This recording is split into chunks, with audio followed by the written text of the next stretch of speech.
Dear ladies and gentlemen, welcome back.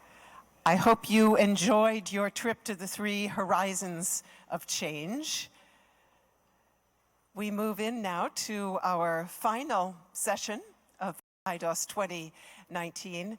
And I think one of the questions you explored just now, and certainly something we've talked about throughout the conference, is how we prepare for the unexpected, how we manage and steer change, how we break out of established patterns that don't serve the interests of people and the planet, how we foster the wholesale change in thinking and behavior that's essential if we want to sustain the ecosystems that sustain our lives. Those are topics we've addressed in various formats throughout the conference. And obviously, all of you are here because you think education has a critical role to play in doing those things. Our keynote speaker shares that conviction, and he's here to tell us about large-scale educational initiatives, early education initiatives in Bhutan and Vietnam that are empowering children to shape a sustainable future. He's the founder of the Eurasia Learning Institute for Happiness and Well-Being, the author of the Happy Schools in Vietnam curriculum, and together with his wife Lizzie, he's the co-founder of the Eurasia Foundation, an NGO developing educational programs for disabled young people. His keynote is entitled, Educating Towards Sustainability, Connecting to Self, Others, and Nature. It's a great pleasure to welcome the former program director of the Gross National Happiness Center in Bhutan, Dr. Ha Vinh Tho. Welcome.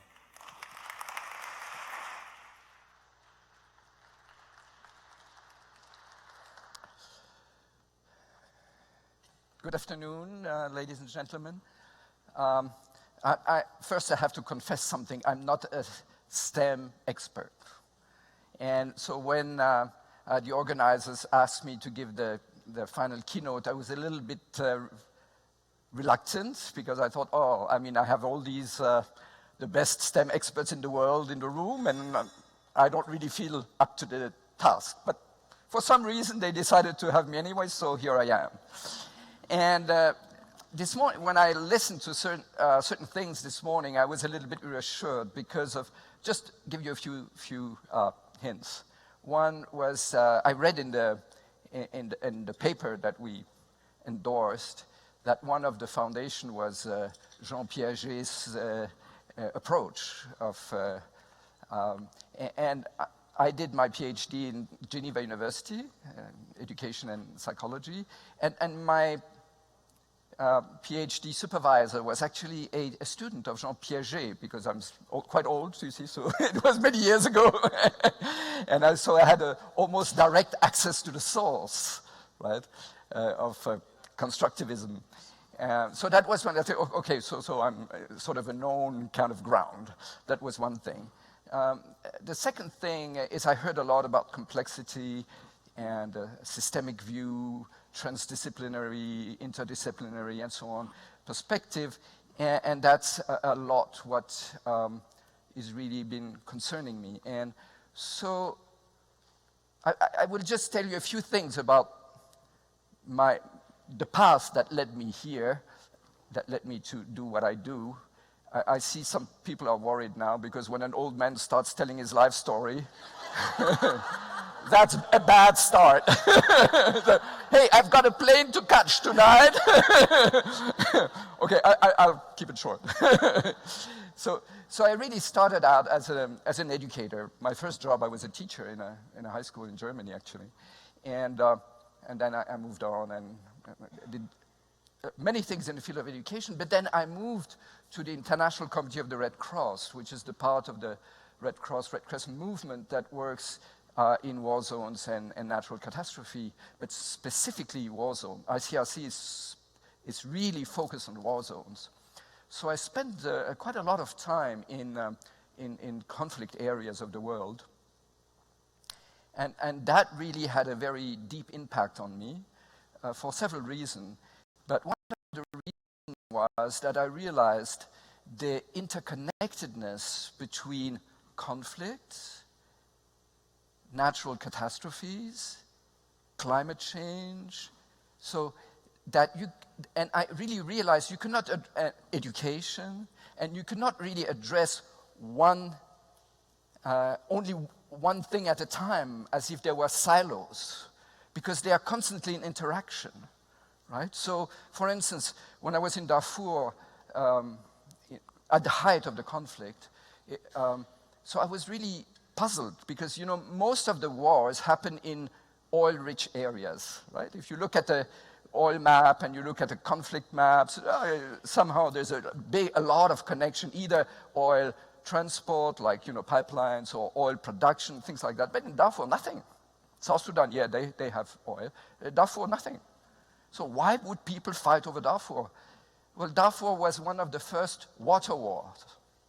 Yeah, it's always been a bit a scarce resource. But with climate change, it became very scarce. And then you had two communities living there, you know, like people having cattle, herders, and you had agriculturists, so farmers, and both need water. And when the water gets scarce, then tension rises. But then, of course, it's not only between two people, then you have international interest and weapons dealer and all the rest of it. So everything gets mixed up. Just to say that education doesn't happen in a vacuum. Education happens in a societal context. And if we want to have a real change in the educational system, we have to look at the whole system in which this educational system is set up. Thank you. So, no, sorry, I'm not finished yet. but if it was enough, I'm happy to go. Okay.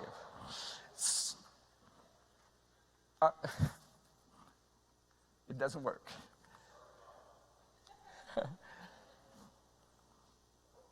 Okay, it worked. So, I'm going to start by speaking about the overall concept, because that's what led me to go to Bhutan. This experience that I had through my experience in the International Committee of the Red Cross, that actually we had to look at the full picture, and the systemic dimensions had to be addressed. And this is the fourth king of Bhutan. When he was 17 years old, he ascended the throne. Jigme Singye Wanchuk is his name. And it sounds like a fairy tale. You know, once upon a time, there was a young prince beyond 7 mountains and 7 oceans, and like that. Well, that's him. But he was a very special young man, because he realized something that very few leaders realize. He realized he didn't know what he should do. And he went around listening to people. So listening is a skill that is not very spread among leaders, so-called leaders. Yeah? Leaders, they are the ones who say and talk. But who listens? Who listens to the people? Who listens to what are the real needs? Well, he did. And after traveling around the country for 2 years, mostly walking, because there was hardly a road in the 70s, early 70s, 72, he ascended the throne. Then he came back and said, well, this is very complex, you know? So many people want so many different things. But in the end, what's the common denominator? It's quite simple. Everybody would like to be happy. Everybody would like their loved ones to be happy. Everyone would like their loved ones to be free of suffering. So let's put happiness and well-being at the center of my... Whoops, that went too fast. GNH. Okay. Or gross national That's the Prime Minister of Bhutan. Is the philosophy that had guided Bhutan's development process for about now 40 years. It is based on the belief that development must serve a purpose, that development's role is not simply to promote continuous and limitless economic growth, which is what GDP or the conventional economic models tend to do. And that again, within a finite environment, within a finite world, there are bounds within which growth can take place. Natural, social. resources, and so forth. And so GNH is based on the belief that development must be human-centered, and that its objective must be to create those conditions that will enable the human individual to achieve what is most important to him. And that happens to be happiness. And then again, happiness, we believe, is a condition that can be attained when one is able to balance the needs of the body with those of the mind, the physical and the mental needs being balanced. And likewise, the balance between the spiritual needs of the human individual and the material needs. And so it is a human-centered, holistic, sustainable, and inclusive development approach. Now more and more people who are dissatisfied with the result of pursuing an economic development that is no longer seen to be sustainable, they are seeing GNH as an alternative development paradigm.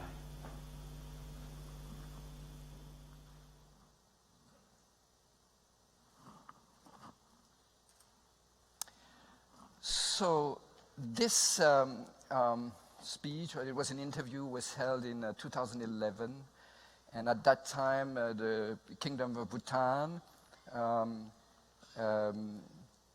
sponsored a UN resolution in July 2011 called Happiness and Well-Being Towards a New Development Paradigm.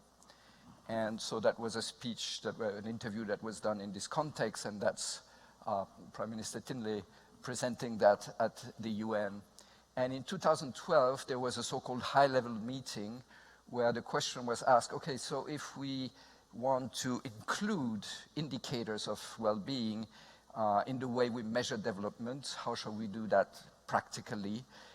So that was in May 2012, and that was actually the beginning of my work at the GNH Center Bhutan. I had been hired by Prime Minister Tinley to help develop these programs that were aimed also at education. And it seems to react a bit slowly because I'm far away. Maybe it's easier if I do it from here. Yep. Yeah. And this was the report that was written by 70 experts as a conclusion of the, after this high-level meeting, a group of 70 experts were convened, and over 2 years they wrote this report that you can still find on the internet, Happiness and Well-Being Towards a New Development Paradigm. It also has a chapter on education, and this report was actually one of the documents that that was used to define the 17 SDGs. It doesn't seem to work. Can you do it manually?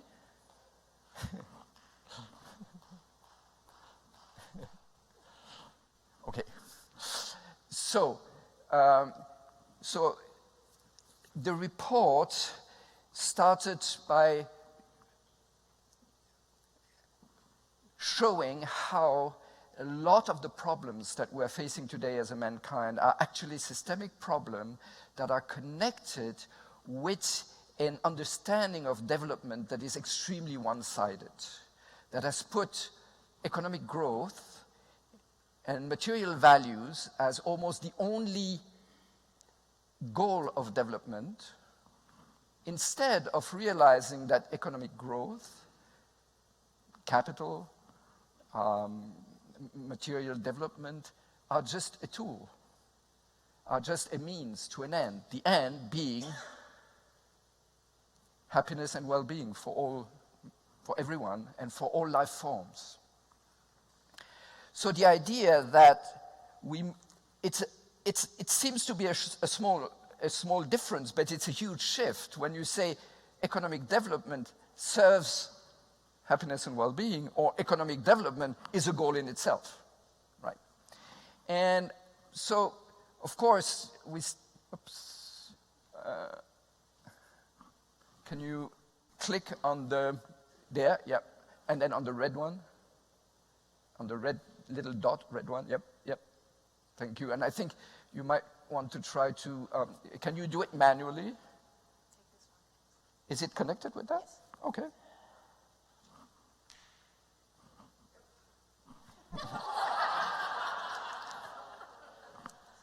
Yes. Sorry for the technical glitch. And so, what the fourth king of Bhutan had said, he said, he was interviewed by a journalist, and the journalist was a little bit sort of, sarcastic. Bhutan is a tiny country, squeeze between India and China, huge, two giants in Asia, and then you have this tiny little country. So, yeah, come on, it's not really serious. But what's your GDP anyway? And the king answered, to me, gross national happiness is more important than gross national product. And that's very interesting, because again, it shifts the focus. Yeah, of course we need growth. And in the 70s, Bhutan was a part of the least developed countries in the world. And it had to modernize and develop, but not at all costs.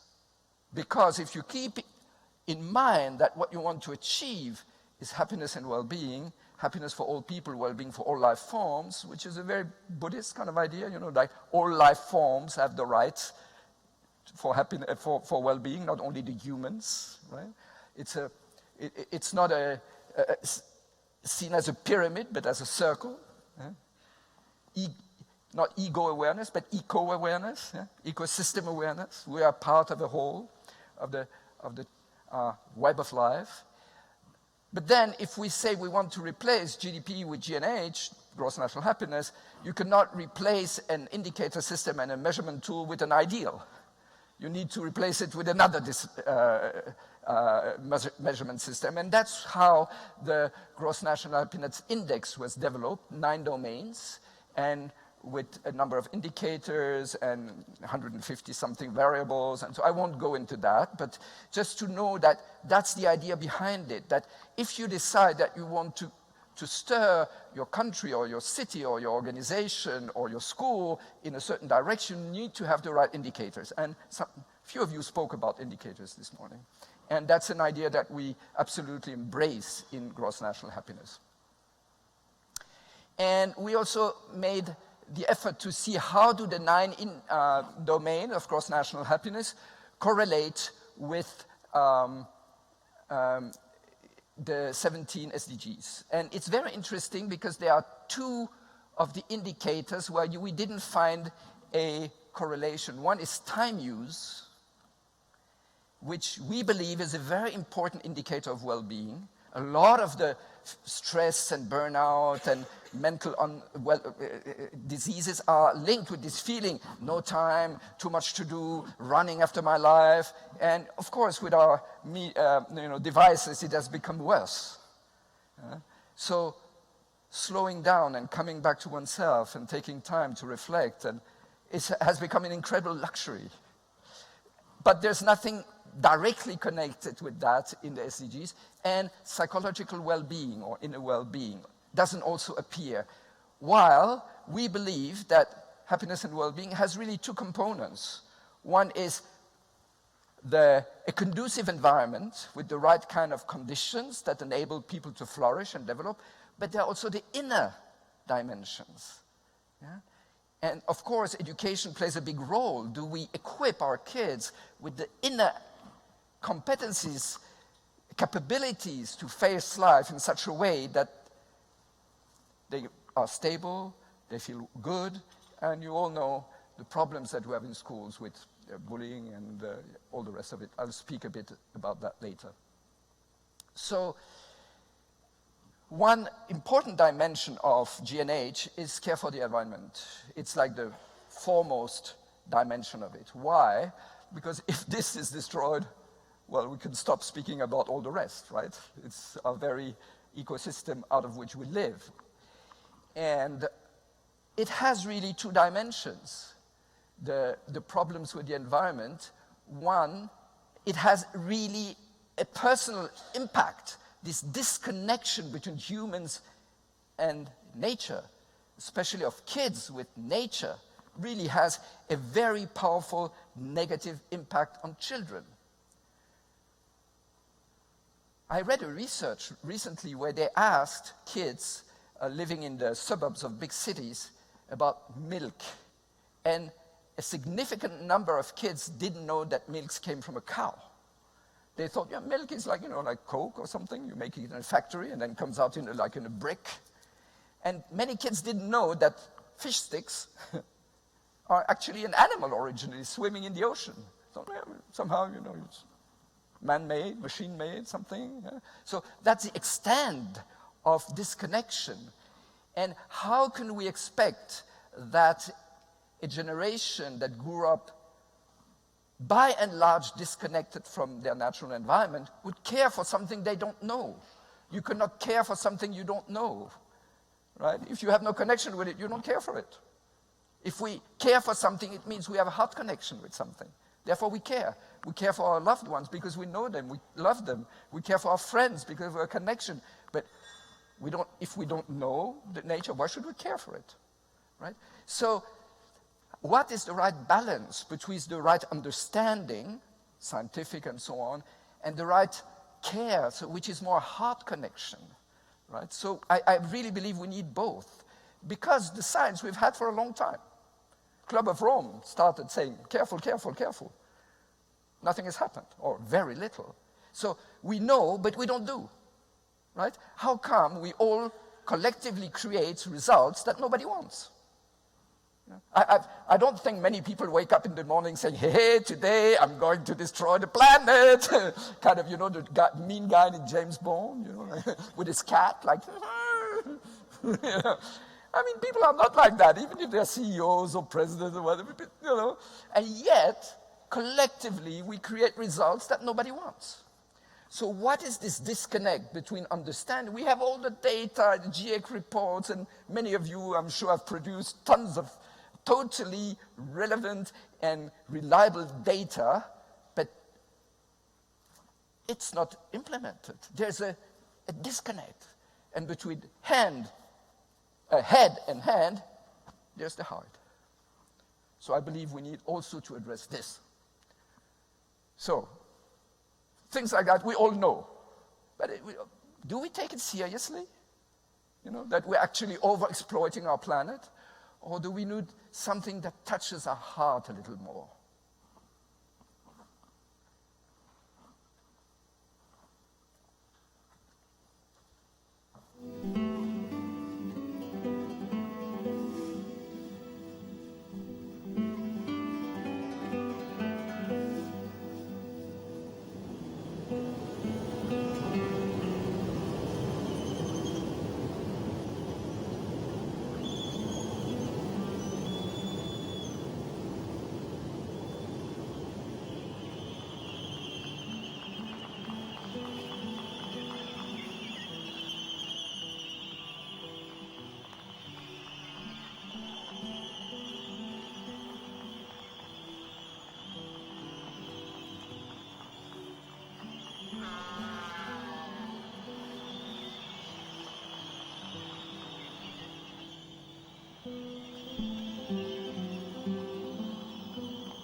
have the courage to face the realities of our time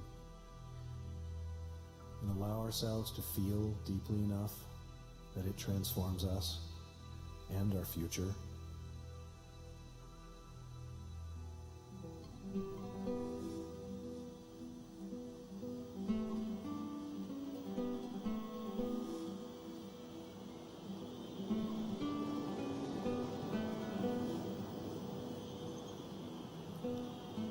Come with me on a journey through the eye of beauty.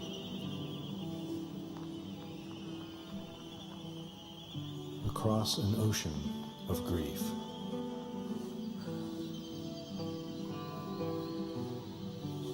And beyond.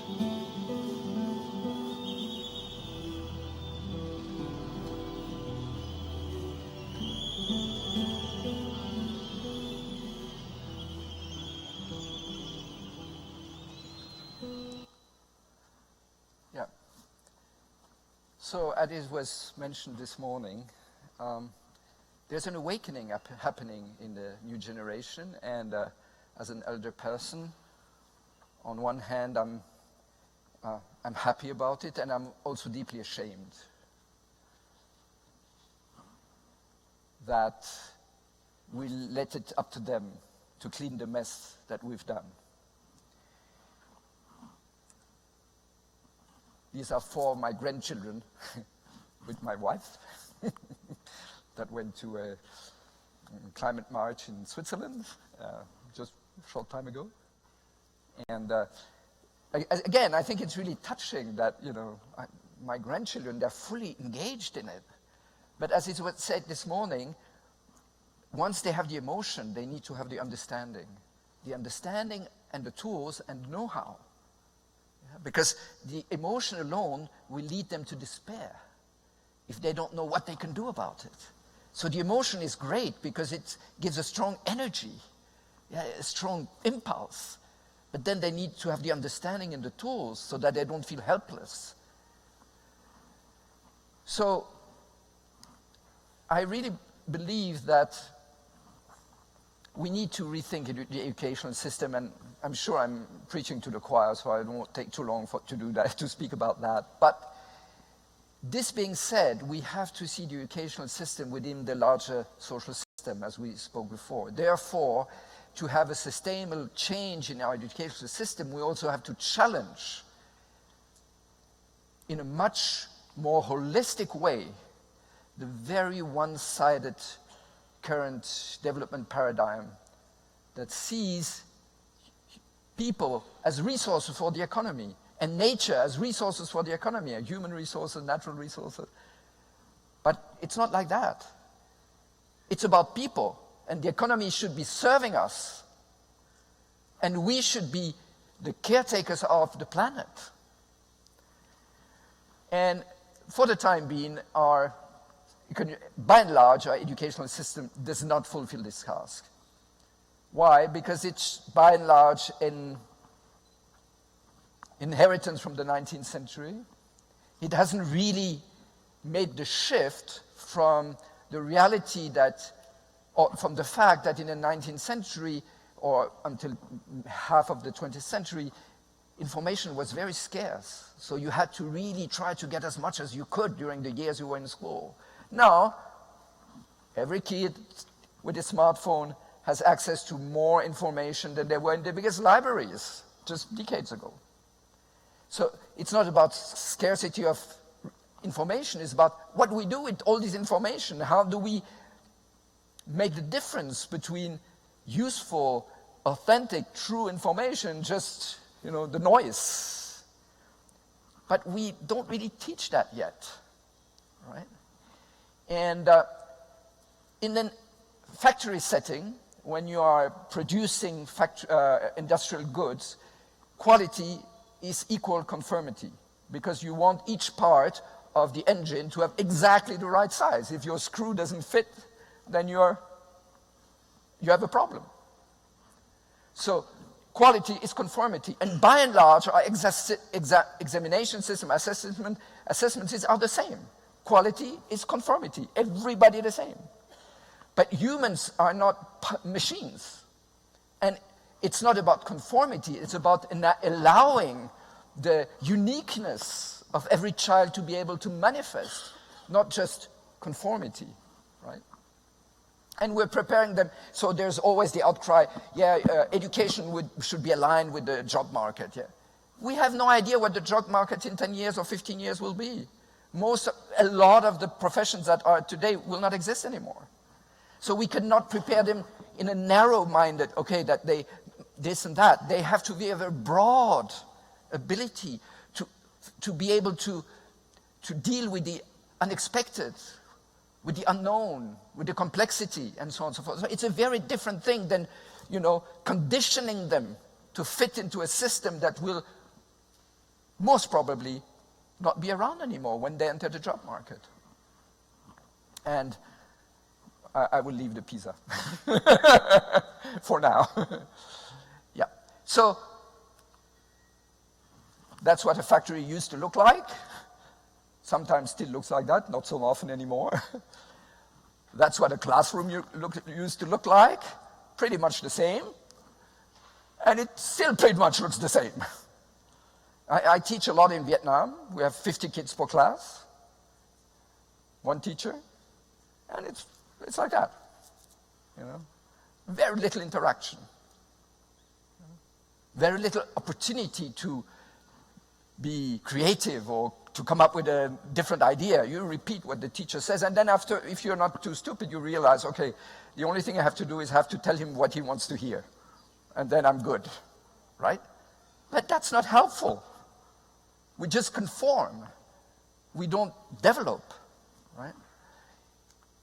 And we know from research that, I think we were speaking about this with Natalie this morning, when I was a student, I was told that the brain develops until you're like 18, 20, 21, and then you have to live with that.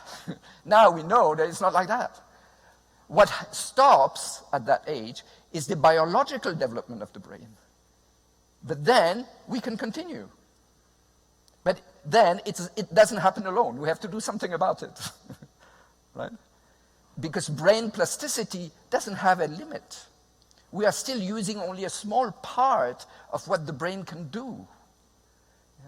But are we teaching or enabling the kids to develop in such a way that this inner mobility, plasticity, creativity, life force is there, or are we just sort of, you all know that, kids start school, they're so eager to learn.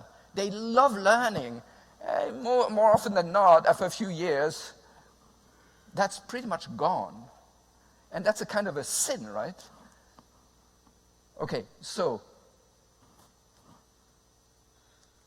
did I miss something? No, I didn't. Okay, so let me go to Happy Schools. So, it was actually UNESCO Asia Pacific, their office is in Bangkok, who did a research, and that brings us back to PISA. It was mentioned this morning, many of the Asian countries have very high PISA scores. Singapore, South Korea, Japan, China, you name it.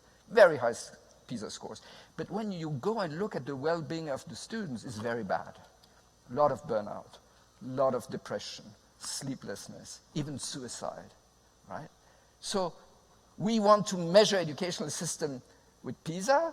Every education minister is incredibly happy if the PISA score has gone up, but actually it doesn't reflect the well-being of the students.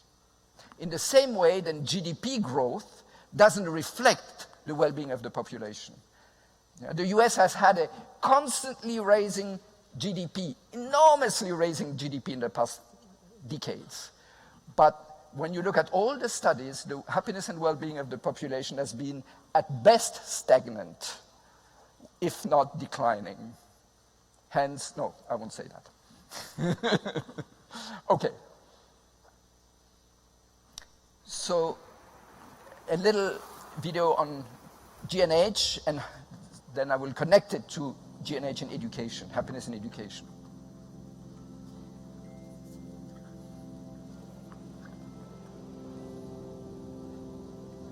This is Bhutan.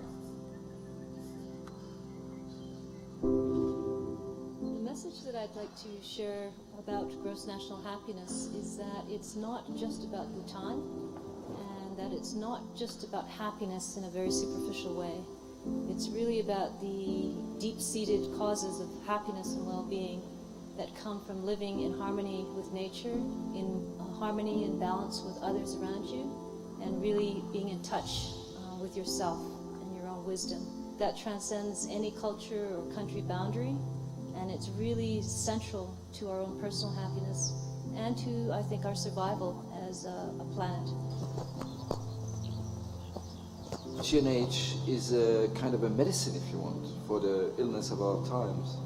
The first message of GNH, I believe, is reconnecting with our natural environment in such a way that we acknowledge, respect, and value the sacredness of all life forms and our interconnectedness with all life forms. The second crisis that we are facing as a mankind is an economic crisis, which is actually more of an ethical, of a moral crisis than an actual economic crisis. Therefore, we see rising inequality, not only between North and South, but even within rich societies. So the second message is about creating a caring economy, an economy that is based on values like altruism and compassion, and collaboration, solidarity, rather than competition and destruction of the environment.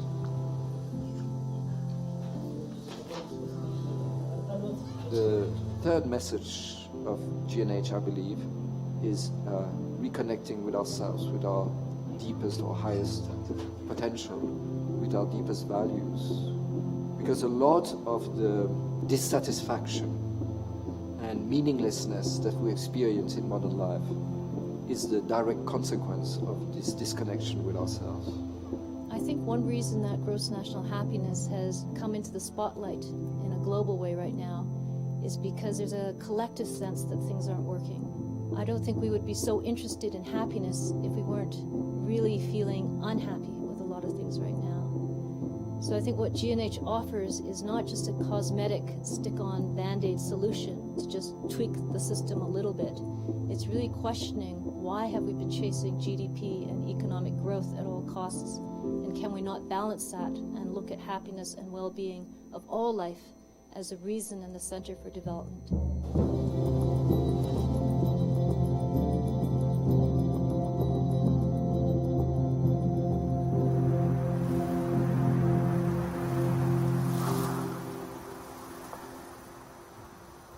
So we started from this more overall vision of how a country could try to develop in a different way. And then this led us to try to think which were the strongest leverage points. And we identified a number of them, but the two that we really prioritized was working with the economy, with businesses, and working in education. For two obvious reasons, right? Economy is really the leading power in modern times. So if we can have businesses and that are trying to do business differently, trying to be a force for the good in society, that's a very powerful example. And we have a number of companies, even very large companies, that we've been working with. Because, again, business people are people. So even the CEO of a company would like his his children and his grandchildren to have a good future. You know, so it is possible, despite the weight of the institution. If you can touch the heart of the people, something can happen. And we had really very moving experiences working with business people, as well in Asia as in the US as in Europe. And then the other part is education, for the obvious reason that what we do today will determine the society we have tomorrow. That seems quite obvious. And so we developed a program called Happy Schools, and we've implemented it in Vietnam, in Bhutan, and we had smaller programs in other countries, but these were the two countries where we had a very sort of a scaled up possibility because we were working directly with the Ministry of Education. Well, in Bhutan it was very easy because the Minister of Education himself was really behind it, and so we could really work in all the schools. And in Vietnam, we're working with one province at this time, Central Vietnam, Hue Province, and we're in the second year of implementation.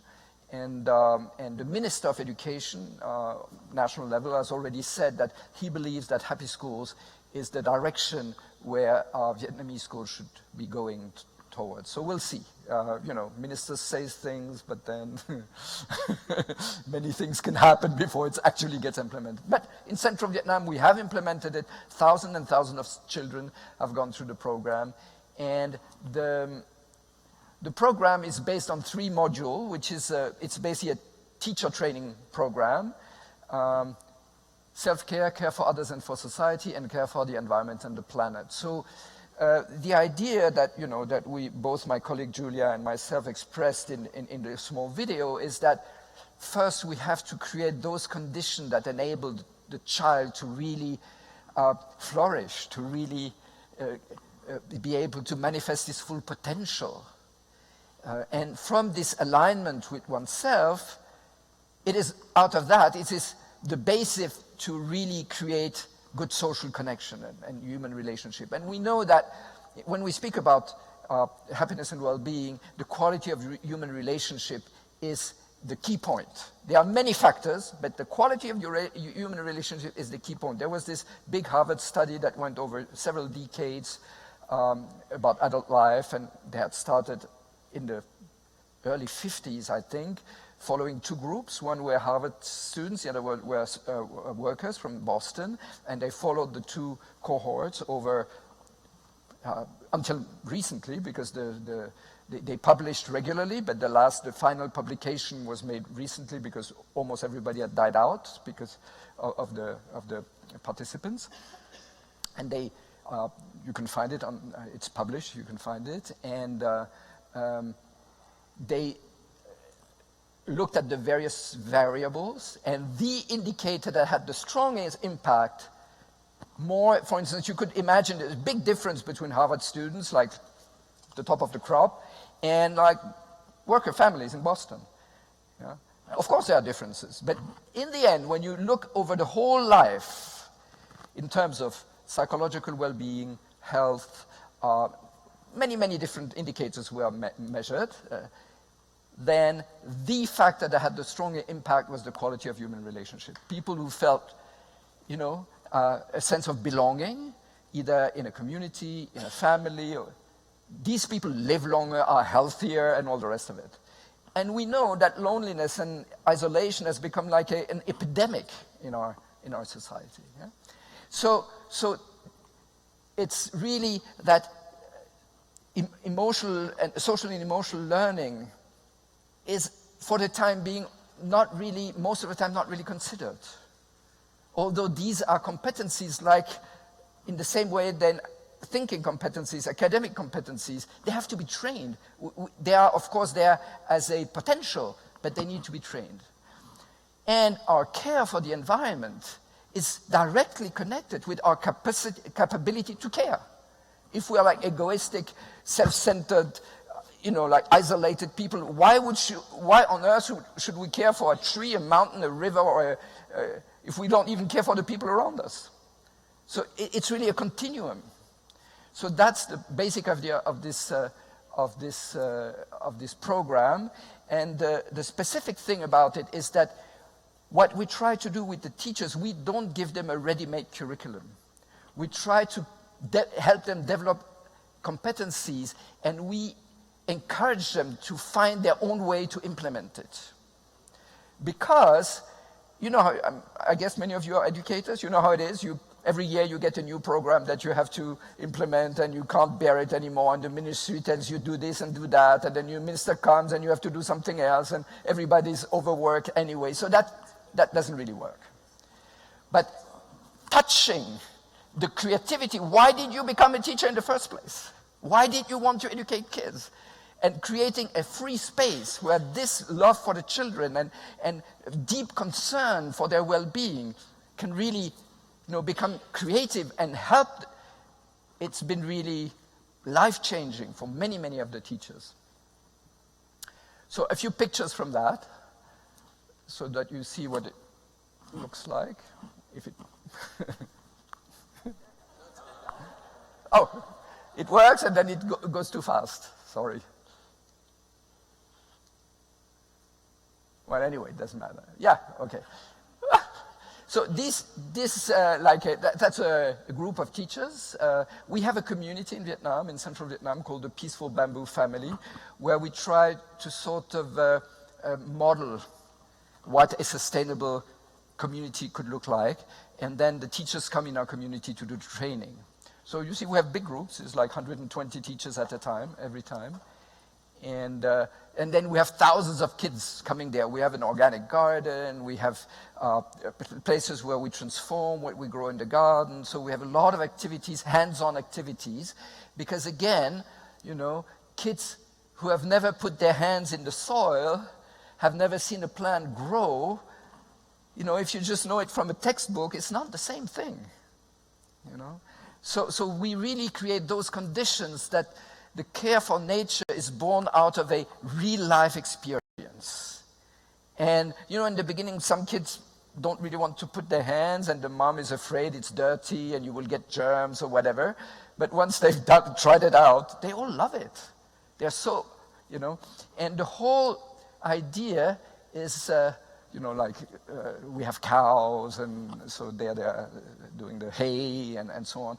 And it's all about having a direct experience and then reflecting the experience, rather than first having a theory and then trying to, right? But really starting with a full experience with all your senses, what it smells like, how it touches, how it feels, what the colors and so on. And then, but what does it mean? What is it? And so on. This inductive process rather than the usual academic deductive process. So that's been, and then they come up with their own projects.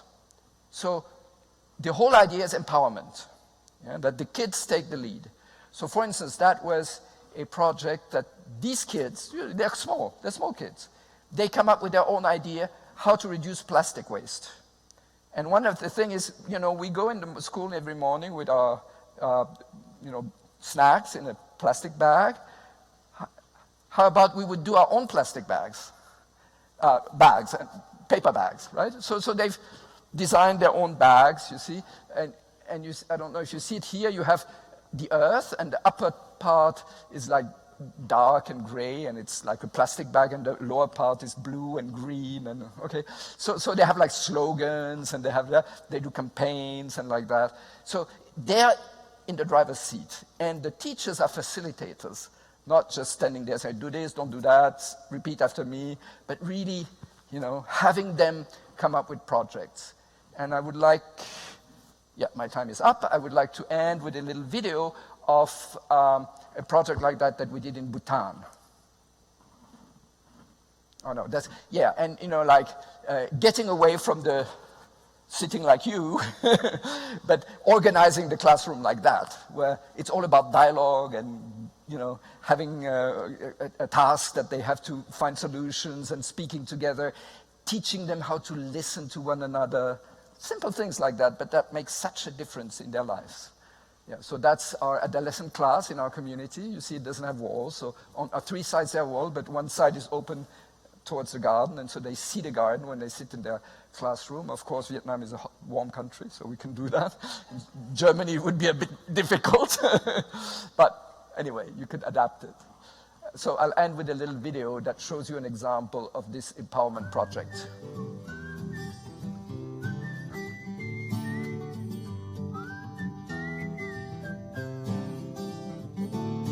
I can and you can, together we can be the change in the world. I can and you can, together we can be the change we want to see.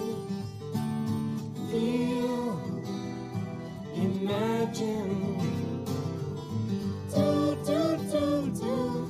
do your part. Feel, imagine, do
education ministers came to the school. So, if a primary school in Thimphu, one of the small, poor countries in the world, can do it, you can do it too. Thank you.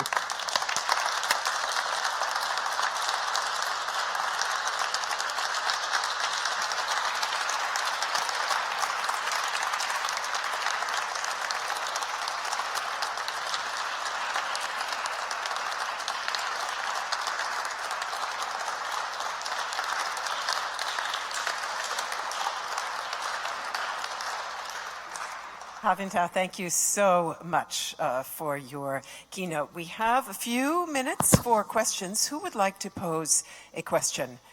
I think I'll bundle them. Are you all looking at your watches and wondering if you're going to make trains and planes and so on? Please, Ilan. Thank you very much for a really wonderful view and an inspiring one. Thank you. One question is, with the schools, both how do you select and how do you help the teachers develop their approaches to this? What kinds of ways do you engage with them, and how can they take that into other environments, other schools? Mm-hmm.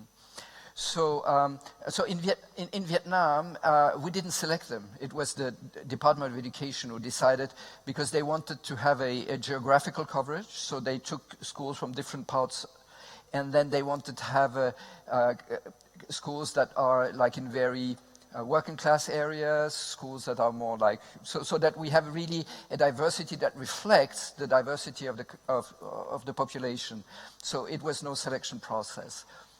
That's the first thing. The second thing is that we try to organize the training in a way that it models what we want them to do. So we don't tell them what to do, but this way of empowering the kids, we try to role model them for that, to do that by organizing workshops that are extremely interactive and that are not top down, that are and where, as I said, we try to create space for them to unleash their creativity and their ideas, because they're the experts. They know the kids. We don't know their kids. They know their kids. So, we don't come and tell them, you know what you should do, and okay, do this and that. We don't do that, but we make them attentive to certain areas and say, okay, so if we want to develop that with kids, for instance, what are the problems you're facing in the class? Let's say, okay, we have a lot of bullying, and so can we try to find solutions? What are the root causes? So the processes are very dynamic processes where they come up with their own solutions. What we do have is a follow-up in the class. So we have one module, then they implement it for about 3 months. It's 3 modules. Each module is only 3 days, not very long. Then they implement for 3 months, and our team goes in the classes, observe and support and give ideas. And then we have teachers' circles where they share what they've done. And we collect all the stories of what they've done, and we create a workbook so that everybody knows what everybody else has done. Therefore, we get a lot of material because so many people have so great ideas if they are given the space to do it. It was only possible because the Department of Education agreed on it and gave us the space to do it. So we have a scientific follow-up or accompaniment by the University of Hue, and so they're doing the measurements and so on. It's only the end of the second year, so it's relatively new, but we always have very encouraging results in terms of improvements, and both for teachers and for students. And now we also organize parents groups, because we thought it was very important that the whole ecosystem of the school is involved. And we had really moving testimonies from parents. Thank you very much. I have a couple of hands up now. I'm going to bundle them, indeed, and I'm going to ask for short questions, if you would, because I know we do have people who do have to make transport. So here, can you raise your hands high, so the microphone carriers? And then we'll get another one to Professor Bauer, please. And I'll start with the one back here. He was waiting a bit. Thanks. Your passion is contagious. You mentioned 2 interesting words. One was that you have a facilitator who's not training but making this environment. And you stress upon the part of economy being involved, companies. Out of curiosity, did any of these companies request a could your facilitator come over to our office and help us devise new ideas and yeah? Okay, let's take a second one as well, and then Professor Bacher. Thank you, this most inspiring talk. Now, I learned that you come to us from Switzerland. Can you give us a hint how you would translate what you do in Vietnam in, let's say, a school in Switzerland? Or Germany, but that's semi. Shall I go ahead? Okay. So first question, companies, yes. There are some people from Thailand here? Thailand? You know Big Rim? Yeah. So because Big Rim also co-financed the House of Little Scientists, right? So Big Rim is a company, we worked 3 years for them to try to help them improve happiness and well-being, both of their own staff and also of the stakeholders, with similar but different, because it's a company, it's not kids. So, and now, and that jumps to Switzerland, we're doing that with SIG, which is Service Industriel de Genève. It's the company that provides Geneva with electricity, internet, waste management, and water. And we've started a GNH program for this company. But that's a whole big theme, the companies. But yes, there are a number of companies doing that. For now, we are working in Switzerland with the Department of Education of Canton de Vaud, so Canton Waadt for the German speakers, which is western Switzerland, Geneva Lake area, and we are starting in 2020 to implement that with a number of pilots. And it's not small kids, it's secondary schools, so college, it's called in Switzerland. It's like 15, 16 years old. So we have a contract with the Department of Education of the canton to do that. And because it's not a ready-made curriculum, but it's more like putting the attention on certain areas and helping teachers find their own solution, it's very easy to transfer. Because it's not that we have a Vietnamese program, then we have to translate it into a Swiss program, but we have fundamentally these 3 big areas of focus. And of course the problems are different in Switzerland than in Vietnam, but yes and no, you know, because fundamentally we're humans. So the cultural, yes, plays a role, but I think time has come to go beyond the differences and just become aware we are co-responsible. Our brothers and sisters are 7 billion people, not just the people in my country or my religion or my this or my that, because either we'll make it all together or we'll disappear, all of us, no matter what religion, country, and passport we have. So for me, that's very like trying to touch what is universally human. And it's easier than one would think, my experience. Thank you very much. I think we could take maybe one more. I'm not sure we can manage 2. Did I see one hand go? Just let me check, because I thought I saw a hand go up back here. No? Okay. Then, yeah, please go ahead. So thank you very much for the talk. I like the idea of well-being for all, and I'd like to ask how you go on with conflicting issues. Let me give a short example. People like growing flowers in their garden, and they like to grow flowers with filled blossoms because they are more attractive than the wild species they were cultivated from. So people like these flowers, but insects don't like it because they don't provide pollen for the insects. So what are you doing with conflicting issues, and how do you do decision making, especially if it's goes to school issues? Yeah. I mean, I think that's the whole GNH process is a co-creation process based on dialogue, because we necessarily have conflicting opinions and interests and ideas and so on. The question is whether we learn to create social spaces for open dialogue where people can share their concerns and issues and try to find a common solution that will never be perfect. For instance, recently I was speaking with a German politician. She's an Abgeordnete in European Parliament, from the Grünen, for the Green Party, and she was telling me they are having arguments about, is it better to have organic food that comes from far away, or to have non-organic food that is local? You see, and you can really have valid points for both, right? And there's so many of these issues, or your flower example. But for me, the question is more, we will never have a perfect solution. So we're not looking for perfection. We're looking, what is the next small step we can do in the right direction? And how can we create social spaces where people are allowed to raise their voice? Because if we want to have empowerment of the children, we also have to have empowerment of the citizens. So it's the whole system needs empowerment. Thank you. Thank you so much for being with us. Ha Vinh Tho. Thank you. Thank you. Thank you for moderating.